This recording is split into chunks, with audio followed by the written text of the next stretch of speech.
So come up on stage. We're so grateful to have you as a speaker today, Nancy. Thank you. And just a funny synchronization too, Nancy and I happened to go to Ember and Ice, which is a sauna, in the other Boulder, night. and we met in the sauna this week, and it's called Ember and Ice by coincidence. So We knew each other before, but we showed up together. That's one of those synchronicities. Yes. What do you You want me to hang on? Yes, that- Just this top? yeah, just this one, the arrow. Okay. Yeah. The arrow. So, welcome everyone. And first of all, I want to thank Anna and Creative Mornings and Junkyard Social Club for creating such a creative space. I mean, this is amazing, isn't it? Let's give them all a round of applause. So, ironically, as soon as Anna asked me to talk about the topic of Ember, that's all she told me. So I had to look it up. I was like, I know what this means. You know, it's that little coal there under the, and the definition, just like she said, was a dying piece of coal or wood in a fire. And I really hooked into dying because of, you know, we want to think about the phoenix and the bonfire and the sparks. And it really got me thinking for a long time about Ember and what is that? And so I thought this morning I want to tell you a story. She made it, the end. No, just kidding. But I was in college in the mid-'80s, graduating. I didn't know what the hell I wanted to do with my life. And I thought, well, I can't go wrong. I'll major in business. I majored in finance, believe it or not. And looking back now, I think I was really doing it indirectly for my parents. You know, they never said, you got to do this. But in my mind, I was like, I'm going to please. And I aim to please. And so with exactly one suit, 2 pairs of pantyhose, and the tie-on, you know, bow tie for women back then, I went into the cubicle working for the Federal Reserve Bank of our nation's country, the bank of our country, in Denver, Colorado, on the 16th Street Mall, where I immediately was extremely depressed in the little gray cubicle. Now, pre-internet, really pre-computers, I had stacks of three-ring binders, and they were just, here, you have to get so dressed up and be in this 3 by 3 foot, literally gray cubicle back then. There was no open room like there would be now, or pizza day. It was just horrifying. And every day I'd go out onto the mall, and I would either call my mom or my therapist, and I'd be like, I can't do this anymore. And finally one day I was in the employee cafeteria, and this was only 2 months in. My mom claims 6 weeks. And I heard everybody in the room talking about what they wished they had done with their lives. Now, these people were my peers. They were no more than 30 or 35 at most. And I thought, holy shit, I've got to get the hell out of here now. And so with that, I got up and I said to my manager, I need to go talk to Ralph, who was the one that hired me for big bucks back then. And nothing to go to, nothing at all. I walk into the big corner glass office. I've got my top security badge on because we're analyzing banks and capital and asset management, equity and liquidity, and it all didn't matter diddly squat to me. And so I go in there without a thought in my head, which was actually really, really brave and smart.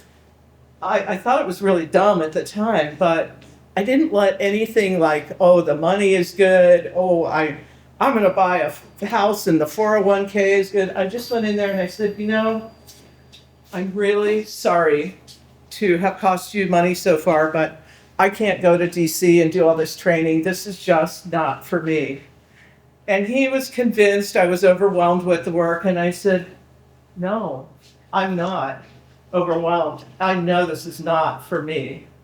So I said, I'll give you a month notice. And he said, well, if you're sure it doesn't really work that way, I need your badge. I'll walk you to the door. And I went, oh, okay, because I had about 10 cents in my bank account, no shit. And I walk outside, he thanks me, and there I am, literally standing on the 16th Street Mall. And all of a sudden I let out this primal scream, and I went, ah! You know, I was like so excited. And this guy looks at me and goes, like, oh, you're okay. And then it started to sink in, like, oh, this is going to go over well with the folks, you know. Just got this degree for 4 years, and I quit that, and you know. And so then the anxiety starts hitting me, like, well, what do I do? And everybody, when I was out in Denver, they'd be like, I guess it was kind of granola, not so much. They were like, where are you from, Boulder? And I thought, well, what am I going to do today? I'll drive to Boulder. And I've never been there, even though my dad graduated from CU, and my brother was born here. And I came over Highway 36. You all know that view. And I went, oh my God. And place is so important. You know, I bring that up because we have to be happy with where we're at. And atmosphere is so key, and lifestyle. I lucked out. So I drive into Boulder, and I just keep driving until it's right down baseline. I hit the flat irons, I park the car, and I just keep walking, and I'm like, I'm gonna live here. Then I started thinking, well, doing what? And I literally thought back, my senior year in college, I had taken one jewelry making class. And my professor said, what are you doing taking this job for the Fed? You've got this talent. And it was the first time, even though I'd always been creative in my young life, that somebody called it out. And I thought, well, I think I know what I want to do. And I want to make jewelry. And I had no idea. And I thought, well, I'm an artist. Maybe I'm an artist. And I thought, start saying it, start acting it. And that's what I did. And when I look back now, the bonfires are always the moments that are the hardest. We want to think it's the great achievement. I was the creative director for Brooks and Dunn, or a movie with, so-and-so wearing all my jewelry. It's those hard times that are really the bonfires that the sparks that get us going into what we're here to do. And I know I was asked by Anna to be a speaker about Ember because of the alchemy of metals, probably, right? But what I've learned in the process of 38 years now, full-time, as an artist, making my living, raising 2 kids, is really the ember is the glow, like you were saying, somebody said, of where we're taking our lives. And I don't know if you know this, but the average man in our country lives to be about 70. The average woman, 75. Look it up. Now, I think we're different in Boulder. I'd like to believe, but juxtapose that with a stat I just heard on a podcast that 70% of Americans would leave their jobs today if they could. I don't think those two statistics happened by accident. And I am such a believer now, even though I was asked to speak about jewelry, my real passion now is about crafting a life from meaning. I know so many kids coming out from college right now that, imagine the hope and healing that needs to happen for them and where they're at. It just breaks my heart sometimes. And I know I'm not alone. And the other part, Our older people going, you know what? How many years do I have left? You know, if you want to do the math, if you're a woman 75 minus your age times 365 in a year, 365 days, you have about 4,000 or 5,000 days left if you're my age, you know? And that's, I don't say that to be morbid, but to say there's an awakening going on in our country, and I think we all know it. And I believe, this is a different subject altogether, but AI is another thing that's we're losing so many jobs in the marketplace. So we have to ask ourselves, what is it we can do, to make our lives more meaningful? Because I really believe we're here for a passion and purpose. And that's the ember that's glowing, that's forever, you've been knocked down, so you getting back up and sharing that purpose. And we're all here for that reason, and I love that. So I want to show you a little bit, to back up, there I was at 22 with nothing to go to. But this idea is a terrible shot, but you get the picture. This is the very first show I did. It was outside of Chicago in Hinsdale, Illinois. It was a desk with a glass case and a couple of directors' chairs, and I was on my way. I sold a pair of earrings that day, and I felt like I owned Chicago. I was like driving home, like, yeah. And meanwhile, I left this huge job, but I wanted to be free, and it just rang out in me. So I thought I'd show you that slide as mere beginners. Looks like I won something, I don't know, maybe best booth. This is where I'm at now. This is at 17th and Pearl Street in Boulder. Share it with several people from friends of mine. Donna's here today, raise your hand. And and we just are in love with it. We've got over 43 artists and rotating shows every couple of months. So come and see us. We're next to the Laughing Doe, Two Soul Sisters. But I skip ahead. Anyway, I had always been drawn to silver, very much the Western theme. People go, where are you from? Arizona, New Mexico, no, Colorado. And I'm also in love with the written word.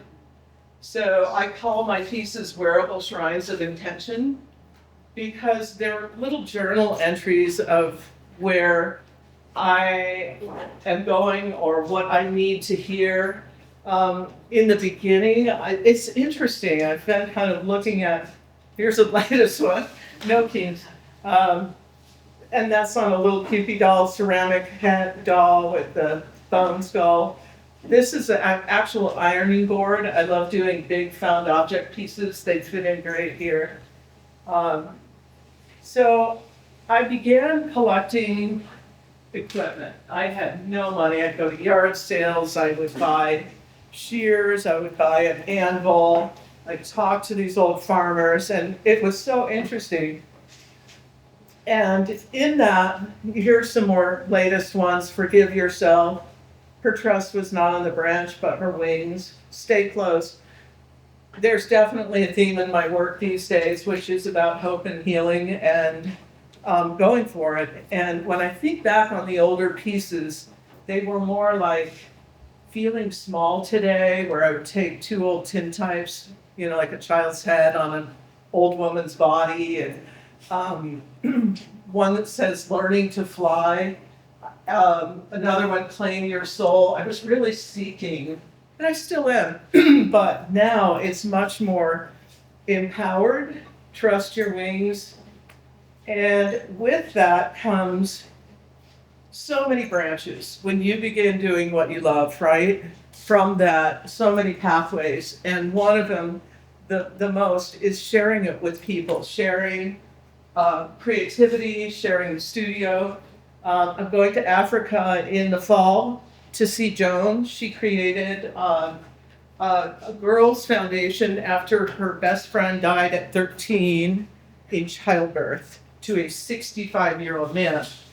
And she was so devastated by it, she's 23 now, that she founded this girl's school because she knows that education and the trades, namely creativity, they're so creative over there that, she wants them to have a way to make a living and get themselves out of situations like that. That is illegal in Africa as well, but it's very overlooked, Well, we didn't see that. You just keep going, Mr. So-and-so, And I love teaching workshops. This is in my studio down in Tucson, Arizona, and I just love that because it's true, right? If I don't make art, I get sad. So, so one of the pathways I just love, this was a grief workshop for a 2-day, 4-day. I have my friend Lori here who did a lot of the dance. Every day we had so much fun. And this was homage to a child or a loved one, a pet that they'd lost. And just the stories and the empowerment that comes from art, that really is the greatest gift I have, way beyond money. I think at the end of our lives, we don't think about how great the house was, but whose lives we touched, And I think we're seeing this in our country, like it's a grassroots movement now, and it's really happening. It's every single one of us going out there and smiling at young people, saying, what can I help you with, and being together. I just love it. So this is more than a life-size silver vagina that I made for Gloria Steinem. Yeah. And so that's the craziest thing probably I've made in my career. Yeah, I went to the Makers Conference in La Jolla, and she was presented with this. I melted down hundreds of purity rings. Those are. Oh my God.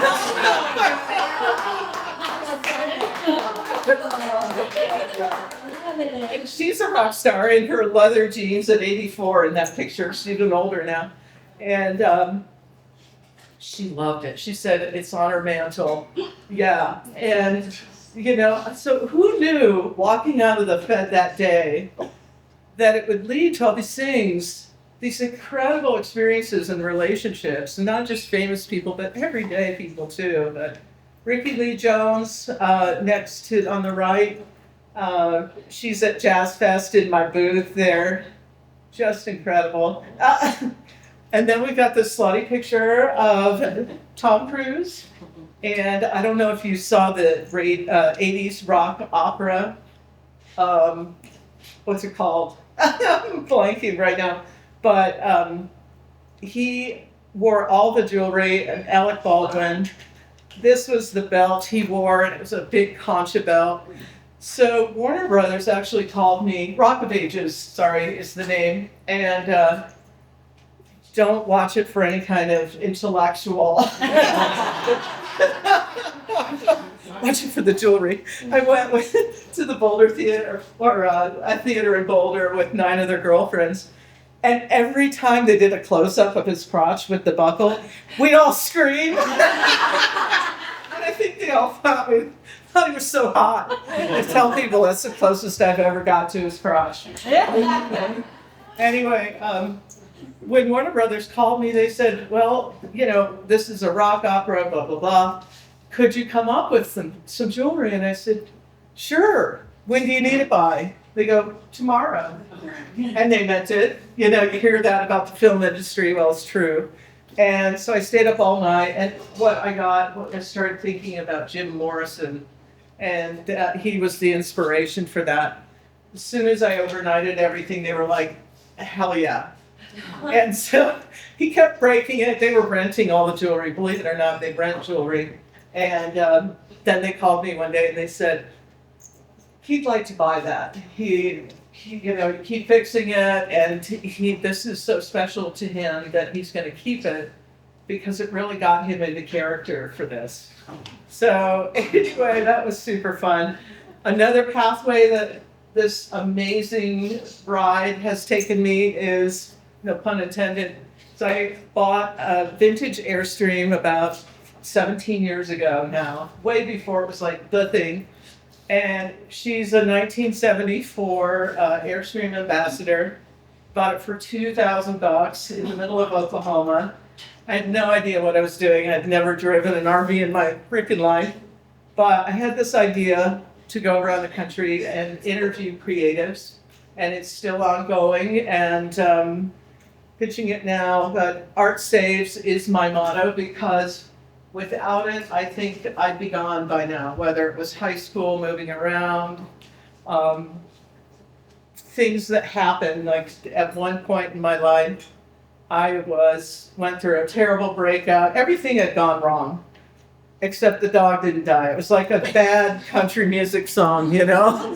But the dog, thank God. So after, I'm trying to come up from things, and I'm working, and I just had no sense of meaning.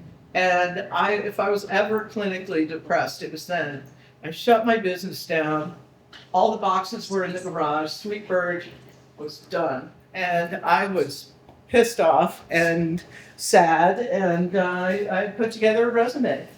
And I thought, well, I just want to go get a paycheck. Screw this is too hard. And one day, after about 6 months, I was endlessly, therapy, hiking. I'd hike 10 miles and not remember where I was. I was in that kind of head. I'm sure you guys have been through things in your life where you're like, I don't know how I did that. So I come into my garage one day, all the boxes and the bench with thousands of nail drill holes at 17th and Pearl. You can see it, and I just started literally like looking at it like a stranger would, not my own life.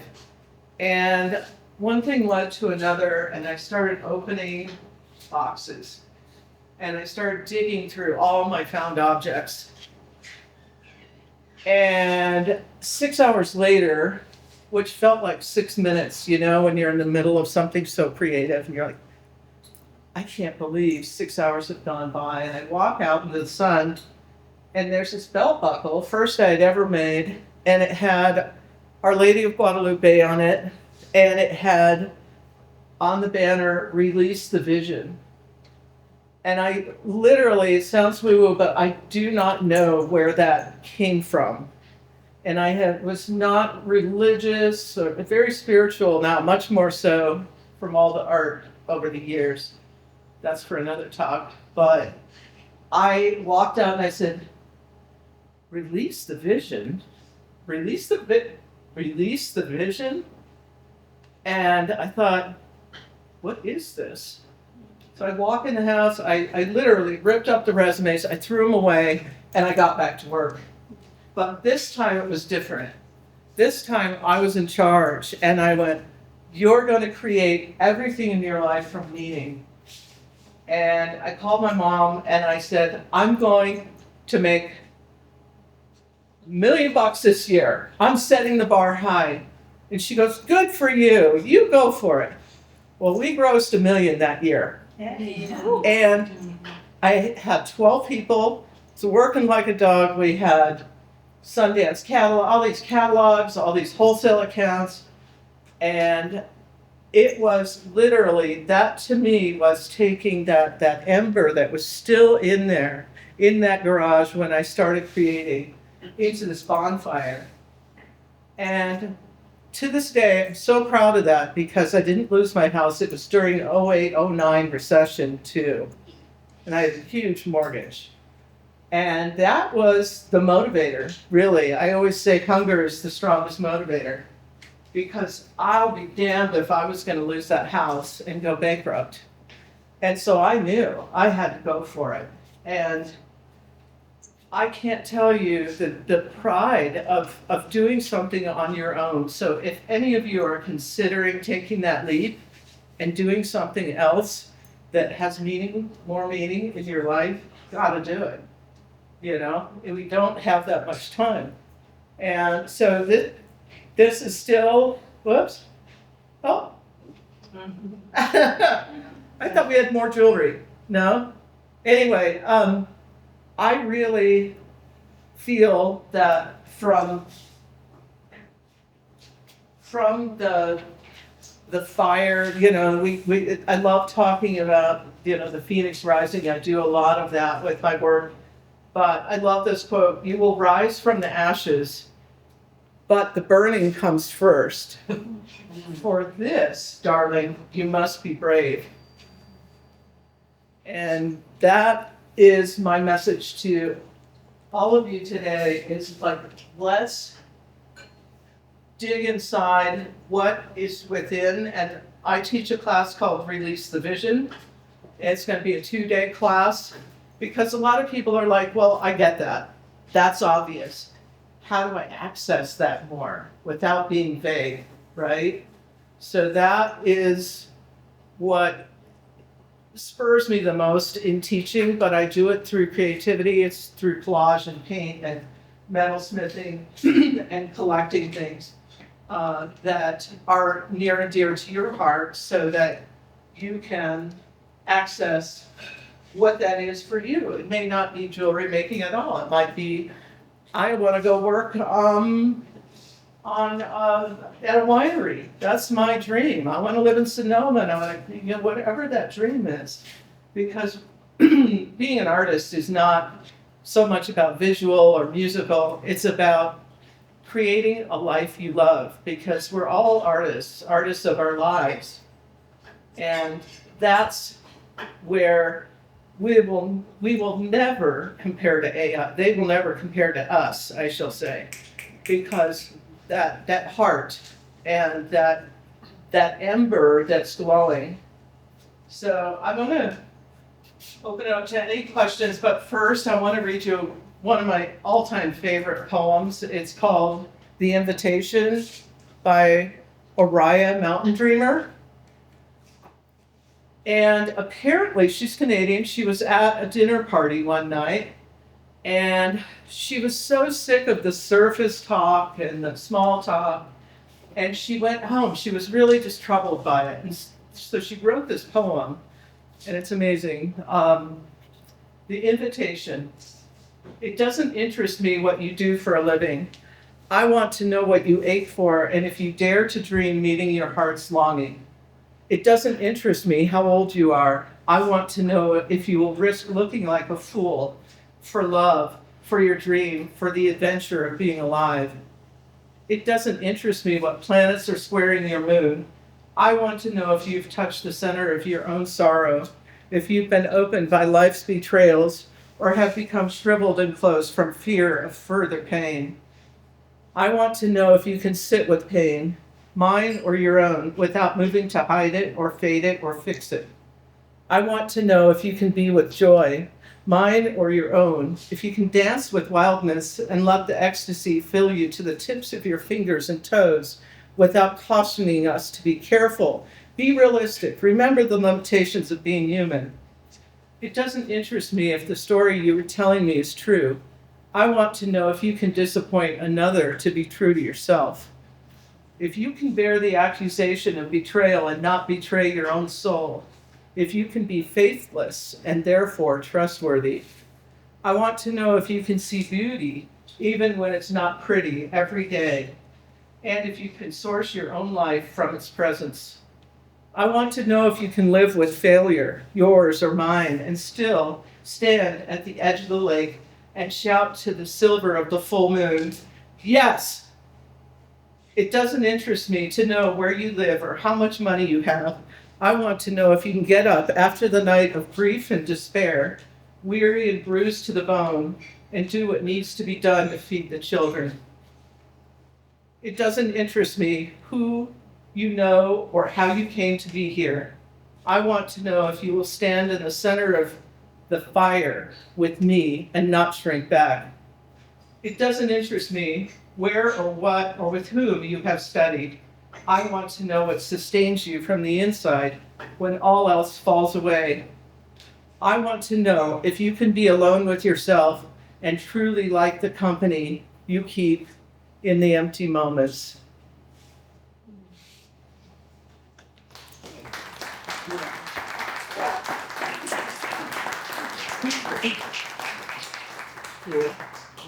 So I'm. If anyone has questions, we still have a couple of minutes. Say the poet's name. Orion, Mountain Dreamer. Yeah, what great poem. And I just love it because it really addresses the fire too. Yeah. Any questions to Nancy? Would you talk about those the 2-day workshop you mentioned? Yeah. What format or what's the next? Yeah, it'll be Saturday, Sunday at the shop we have in Boulder at 17th and Pearl. And I've got business cards, so as soon as I set that date, I would love to have each and every one of you here and try to make it as affordable as possible for everyone. Yeah. Yeah, the rich. Yeah. No questions to Nancy at this point? So, thank you so much, Nancy. Thank you. That was amazing.